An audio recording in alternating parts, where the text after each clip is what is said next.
Good morning, colleagues, friends. Let me begin by thanking organizers, especially Fabrice and Isabel, for inviting me to this very important global conference on the theme Carbon Pricing for Sustainable New Deal. Friends, colleagues, this conference is happening at a very critical juncture, a critical time when all of us are preparing for very successful outcomes at COP26. We are in midst of a climate emergency. We are in a situation in which unless and until we take urgent and collective actions on all fronts to mitigate or halt impacts of climate change and avoid potentially irreversible environmental damage resulting from it, will cross that tipping point after which we won't be able to save ourselves, our present, our future, and of course, our planet. I am very delighted to be part of this opening session, which is focusing on three key themes, namely, everything, everyone is connected, a crossing approach is needed to address climate change, and of course, we need a sustainable New Deal if we want to move ahead now at this stage to address climate change. Let me expand all these three themes one by one. First, in my view, everything, everyone is connected everywhere. Let us reflect it in the context of ongoing COVID pandemic and of course relationship linkages with climate change. For instance, deforestation induced by climate change, droughts, heat waves, bushfires have led to destruction of natural habitats of wildlife all around the world. Along with illegal wildlife trade has led to closer contact between humans and wildlife, resulting in zoonosis, a natural situation where wildlife induced virus diseases could jump from animals, birds to humans.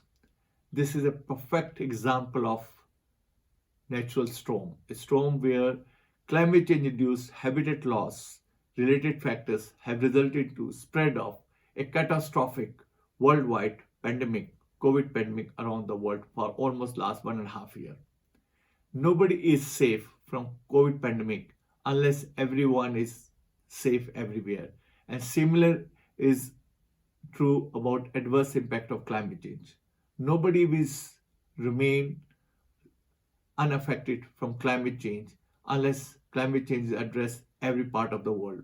Second, addressing climate change would need a crossing approach, an approach which means that we require integrated and holistic economic development pathways that would envisage multi-stakeholders participation, interdisciplinary approaches, governments, institutions, states, cities, regulators, businesses, and civil society all together. Civil society including communities, NGOs at every level, global, regional, national, and local level. That is their collective action that can connect the dots and address climate change together with biodiversity loss and land degradation collectively. Sustainable New Deal would mean require going beyond discussions and pledges and getting into concrete actions. Implementation of an ambitious global agenda to promote nature based solutions, clean energy, for green jobs, green habitats, green cities, green transport systems, and above all, adopting sustainable way of lifestyles that will have everlasting impact. It's time to connect globally and, of course, take action locally. Here, let me highlight a very important aspect that we often miss out or we do not give importance it deserves in our discussions, including this conference, in our approaches, in our actions while addressing adverse impact of climate change. And this aspect is, this missing link is close connectivity between climate change, biodiversity, and land agenda. We try to deal with all these three issues in silos, in compartments. And this is where it becomes very complex issue. For instance, looking at land, land is foundation of all life on Mother Earth. It is a basis for supporting ecosystem services, including food, water, energy, and of course our health. Land is also a very important economic asset and the primary source of livelihoods for almost 80% of population in developing world. But it also land land is also very important, significant GHG greenhouse gas emission sector as well as acting as a sink. For example, after energy sector, land use sector is a significant contributor of greenhouse gas emissions.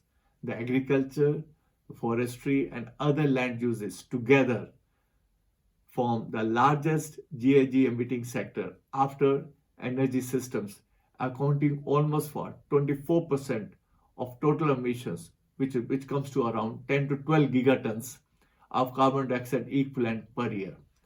At the same time, land also act as carbon sink.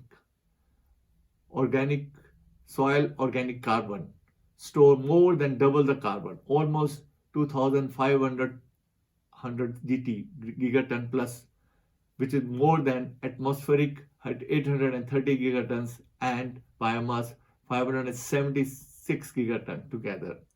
Once land gets degraded, the soils get degraded, this soil organic carbon gets released back to atmosphere and that can have more further catastrophic impact on us.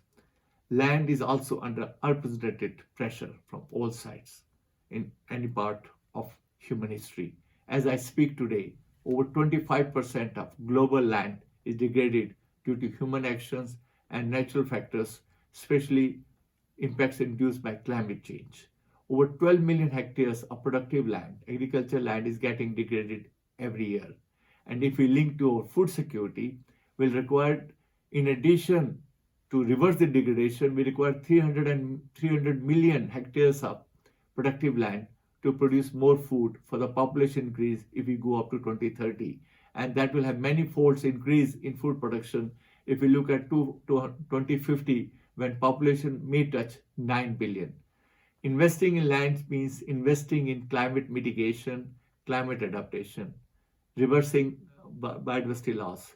On economic terms, investing in soil organic carbon is most economic way of carbon sequestration, acting as carbon sink, in addition to multiple impacts of food security, water conservation, and of course, ecosystem restoration. It is time that we start looking at things in holistic way. We must break these silos and start addressing climate, biodiversity, and land degradation issues together in an integrated way. And it becomes much more a norm, including this conference, wherever we discuss issues including carbon policies, carbon pricing, and carbon markets to really move forward with solutions, business solutions, company solutions, government solutions to address climate change on priority. When we talk about carbon policies, we must talk about ecosystem policies. When we talk about carbon pricing, we must also talk about ecosystem service pricing. They are all interrelated. And this becomes much more important at the national level, where we have different players, different actors, different policymakers dealing with the three topics together. To conclude, let me also refer to the outcomes of Dublin Climate Dialogues, a global event that was held on 19-20th May in Dublin virtually to scale up ambition in run-up to critical COP26 summit. I have had the privilege to be associated closely with that event, basically as a member of steering committee, and I was very happy to see that many important recommendations are made as part of Dublin Declaration on how to turn net zero pledges into concrete energy policies and actions on the ground, and that we need to adopt at COP26 to move forward to strengthen 2015 Paris Agreement. These recommendations, among others, included many path-breaking suggestions, pragmatic suggestions, including emphasis on renewable energy powered rapid electrification of global economy, where solar and wind will play a very important role, phasing out of fossil fuels, decarbonization of energy systems, rapid introduction of global reporting and accounting measures to best reflect the potential impact of climate risk to countries, communities, and of course to companies. Delivery of public policy pathways that will enable countries to accelerate their transition to net zero by 2050 or even earlier.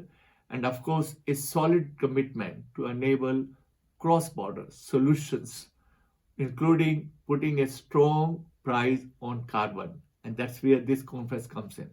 The introduction of national and international carbon price floors and other mechanisms, which become very relevant as business models.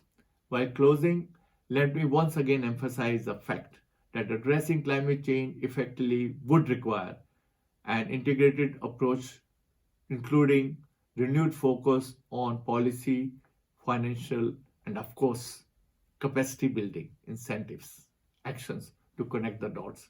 We need to address climate change, biodiversity loss, and land degradation collectively to address them on all fronts. It is about us, about our health, about our lives, our jobs, and most importantly, our ecosystems, our life support ecosystems that on which we depend for our survival and of course survival of our planet itself. Thank you so much for your kind attention.